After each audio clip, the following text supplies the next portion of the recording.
কেউ কেউ আমার কাছে এসে বলে যে বাবা আমি চেষ্টা করি সবসময় ভালো কাজ করতে, কর্ম নিয়ে থাকতে, সেই অর্থে কিন্তু আমার কোনো অহংকার নেই বাবা। তো এই কথাটা যখন শুনি তোমাদের একটা আগ্রহ থাকতে পারে যে এটা বাবা কি দৃষ্টিতে দেখেন এই কথাটা বা এই ভাবটা। দেখো, অহংকার জিনিসটা নেই কার বলো তো?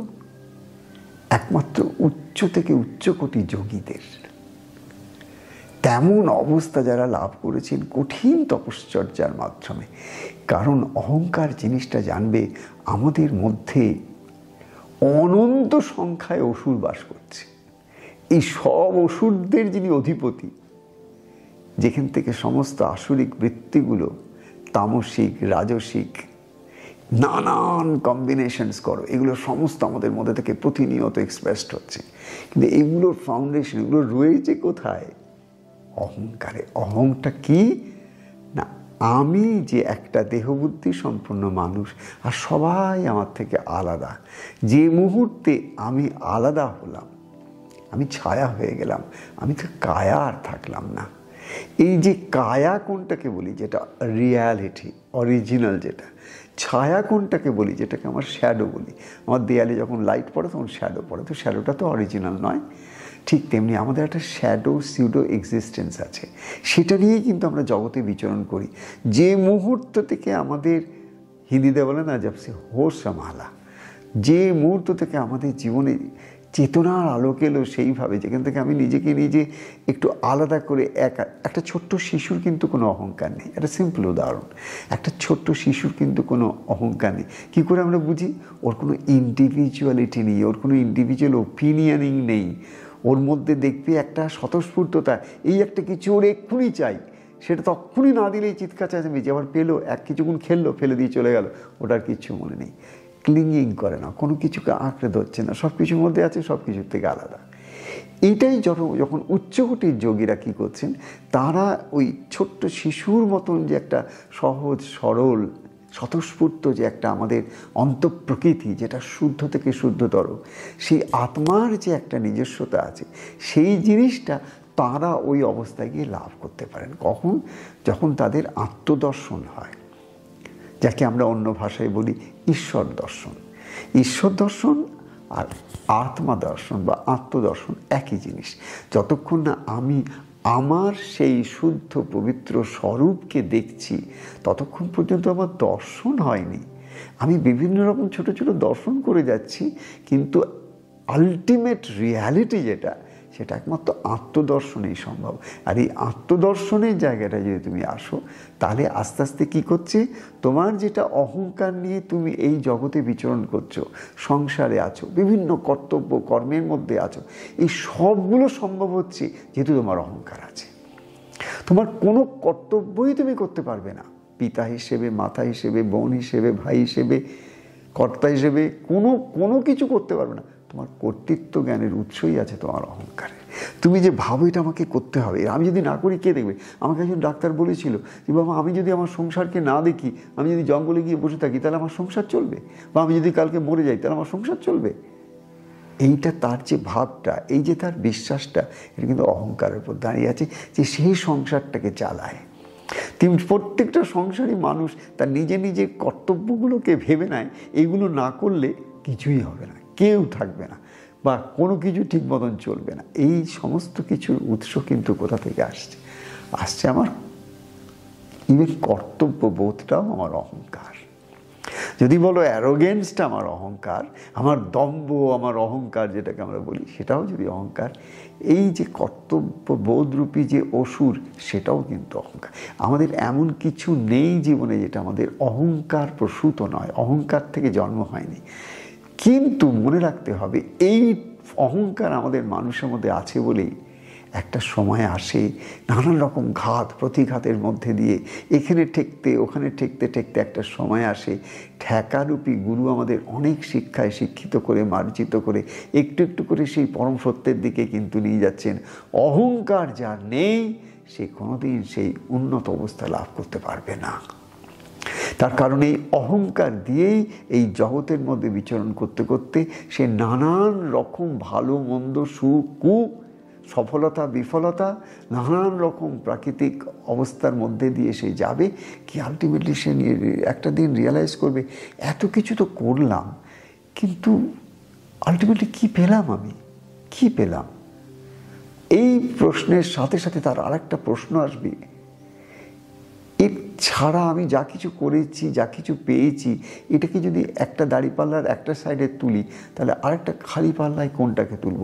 এমন কি কিছু আছে যেটাকে পেলে আমার এই সব পাওয়াগুলো ফিকে হয়ে যাবে, আর কোনো চাওয়া পাওয়া থাকবে না?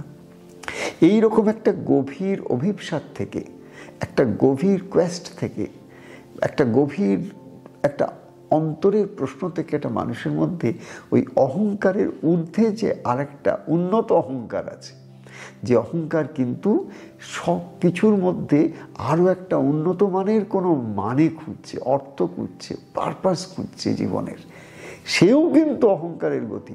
তুমি যে আজকে বলছো আমি ঈশ্বর দর্শন করতে চাই, ওটাও তোমার অহংকারের কথা।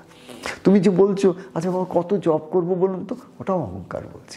জানো বাবা আমি এত সংখ্যার জব করি, ওটাও অহংকার বলছে। তুমি এমন কিচ্ছু করতে পারছো না যেটা তোমার অহংকার ছাড়া। তোমার সাধন ভজন তপস্যা সমস্ত, তুমি উপবাস করেছো, ওটাও অহংকার। তুমি তীর্থে যাচ্ছ, ওটাও অহংকার। কে তীর্থে যাচ্ছে? তুমি যাচ্ছ। তুমি তো সেই একের সঙ্গে এক হয়ে যাওনি, তোমার তো এখন আত্মদর্শন হয়, তুমি এখনো তো নিজেকে চেনোনি। কিন্তু নিজেকে চেনার পথের পথিক হয়ে তুমি তীর্থযাত্রা করেছ। চেনার পথের পথিক হয়ে তুমি কি করছো? নানান রকম বার ব্রত উপবাস জপ তপ সাধন ভজন ক্রিয়া, কত রকম কৃচ্ছ ত্যাগ তপস্যা, এগুলো সব করেছ। সব কিছুর মধ্যে অহংকার রয়েছে, এমন কিছু নেই যার মধ্যে অহংকার নেই। কিন্তু এই ভালোর অহংকার, মন্দের অহংকার, বিদ্যার অহংকার, অবিদ্যার অহংকার।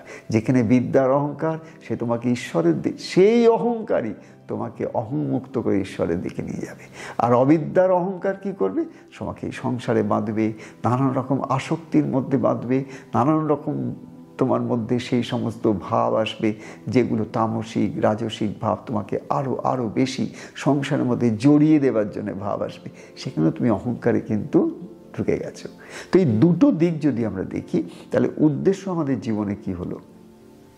অবিদ্যার অহংকারটাকে একটু একটু করে কি করে ট্রান্সফর্ম রূপান্তরণ করা যায় উচ্চতর অহংকারের ভূমিতে, ওটাও অহংকার। ওটাকে আমাদের যোগের ভাষায় বলা হয় অস্মিতা। অস্মিতা ক্ষেত্র হচ্ছে অনেক উন্নত অবস্থা। অস্মিতা ক্ষেত্রে যে যোগী গিয়ে পৌঁছান, সেখানে গিয়ে দেখেন তার মধ্যে যে ক্ষমতা আছে, তাতে তিনি সৃষ্টি স্থিতি প্রলয় করতে পারেন। অর্থাৎ তাঁরই মধ্যে থেকে সৃষ্টি হচ্ছে, স্থিতি হচ্ছে, প্রলয় হচ্ছে। সে দেখে আমি সর্বত্র হয়ে আছি, আমার থেকে আর বড় কেউ নেই। এটাও কিন্তু একটা সূক্ষ্মাতি সূক্ষ্মতম অহংকার। সুতরাং অহংকারের গ্রেডেশন তুমি যদি দেখো, তো তুমি চিন্তাও করতে পারবে না যে কতখানি তার স্ট্রেচ, আনইম্যাজিনেবল। কিন্তু হ্যাঁ, এই অহংকারেই কিন্তু তোমার আধ্যাত্মিক বা ধর্মীয় যাত্রার ওখান থেকেই শুরু হবে। তাই কখনো অহংকারকে লুক ডাউন করবে না, বা কারুর মধ্যে অহংকার দেখলে তাকেও লুক ডাউন করবে না। কারণ এই সবটাই হচ্ছে যাত্রার পথের এক একটা পাথেয় করবার এক একটা অবস্থা মাত্র। এরই মধ্যে দিয়ে তুমি আস্তে আস্তে এগিয়ে যাচ্ছ। কিন্তু হ্যাঁ, তুমি যদি জ্ঞানত এগোতে পারো, তাহলে কিন্তু একটা কিন্তু তোমার সুবিধা হবে। তুমি যদি জ্ঞানত এগোতে পারো, হ্যাঁ, যে আমি জেনে শুনে বুঝে মাইন্ডফুলি আমি প্রত্যেকটা জিনিসের মধ্যে এগোবার চেষ্টা, কোথায় কতখানি আমার কর্তৃত্ব ইনভলভ হচ্ছে, আর কোথায় কতখানি আমার অকর্তৃত্বর দিকে আমি একটু আসতে পারছি, কোথায় কতটা জিনিসটার মধ্যে আমি জড়িয়ে যাচ্ছি ফর নাথিং, কোথায় কতটা থেকে আছি করছি, কিন্তু কোনো জিনিসের মধ্যে এত বেশি ক্লিং করছি না, এতটা বেশি আসক্ত হচ্ছি না, এতটা বেশি ইনভেস্ট করে দিচ্ছি না আমার ইমোশন, এতটা বেশি আমি জড়িয়ে যাচ্ছি না, একটু আলগা আলগা থাকার চেষ্টা। এই যে সংসারের মধ্যে যারা একটু একটু করে সব কিছুর মধ্যে থেকেও একটু একটু আলগা হতে শুরু করবে, তারাই একমাত্র প্রকৃত কৃপা পেয়েছে। কারণ সেই কৃপার ফলে অহংকারের ওপরে চেতনার চৈতন্যের আলোক এসে পড়েছে, কৃপার আলোক এসে পড়েছে। এবার কিন্তু অহংকারটা গ্লেসনিং, এবার দেখবে আমাকে ওই অহংকারের মধ্যে চামাক আসবে। সেই মানুষটার মধ্যে আলাদা ভাব দেখবে, আলাদা কথা দেখবে, আলাদা জ্যোতি দেখবে। কেন? তারও অহংকার, সে যা বলছে সব অহংকার, তার প্রত্যেকটি জ্ঞানের কথা অহংকার। কিন্তু এই জ্ঞানের অহংকারের পেছনেই কিন্তু লুকিয়ে আছে আর বেশি দূর নয়, উষার আলোক এসে যাবে, আর বেশি দূর নয়। এরমভাবেই কিন্তু প্রত্যেকটা মানুষের জীবনে এই রূপান্তরের ধারাটাকে তিনি বেঁধেছেন। অহংকার থেকে নিরহংকার, নিরাকারের পথ, আকার থেকে সাকার থেকে নিরাকারের পথ। সুতরাং আমরা কোনো জিনিসটাকে যেন ছোট না দেখি, প্রত্যেকটা জিনিস তার নিজের জায়গায়, নিজের টাইমে, নিজের স্পেসে বিউটিফুল, ওয়ান্ডারাস। আমরা প্রত্যেকটাকে রেসপেক্ট করব, রেসপেক্ট করে ট্রান্সফর্ম করার যে চেষ্টাটা করব, ওইটাই ট্রু স্পিরিচুয়ালিটি, ওটাই প্র্যাকটিক্যাল স্পিরিচুয়ালিটি। রেসপেক্ট এভরিথিং, জীবনের সব কিছুকে রেসপেক্টফুলি দেখো, প্রত্যেকটা জিনিসকে অ্যাকসেপ্ট করো, কাডল করো, ভালোবাসো, তারই মধ্যে থেকে দেখবে সে পথ করে দেবে।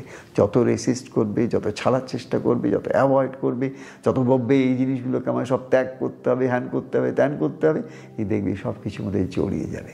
জানবে বিয়েতে কিচ্ছু ত্যাগ করার নেই, গ্রহণ করার আছে। You don't have to reject, you have to accept. You don't have to say no, you have to say yes to life. You don't have to deny life, you have to have total acceptance of life. এবং তারই মধ্যে দিয়ে তুমি দেখবে জীবনের পথটা কিন্তু অদ্ভুতভাবে সেই যে টোটালিটির যে ইনফ্লুয়েন্স, তার যে একটা অরা, তার যে একটা এনার্জেটিক ভাইব্রেশন, সে তোমাকে চতুর্দিক থেকে ঘিরে ধরবে, তোমাকে ধরে কিন্তু পথের মধ্যে এগিয়ে নিয়ে চলে যাবে। This is spiritual journey, from ego to egolessness, from darkness to light, from death to immortality. Asato ma sadgamay, tamaso ma jyotirgamay, mrityur mam amritam gamay. That is the journey of the Upanishadic Vedic tradition of Hindu Dharma. কি যে আমরা এসেছি, আমরা অন্ধকারের জীব, ঠিক আছে, কিন্তু আমাদের অন্ধকারের মধ্যে কিন্তু আলোর উৎস লুকিয়ে আছে। আজ একটু অন্ধকার দেখছি, কালকেই কিন্তু আমি আলো দেখব। কেন? আমার মূল স্বভাব আলো। আমার মূল স্বভাব কি? যে আমি সচ্চিদানন্দ স্বরূপ, আমাকে আজ নয় কায় আনন্দে আমি প্রতিষ্ঠিত হবই।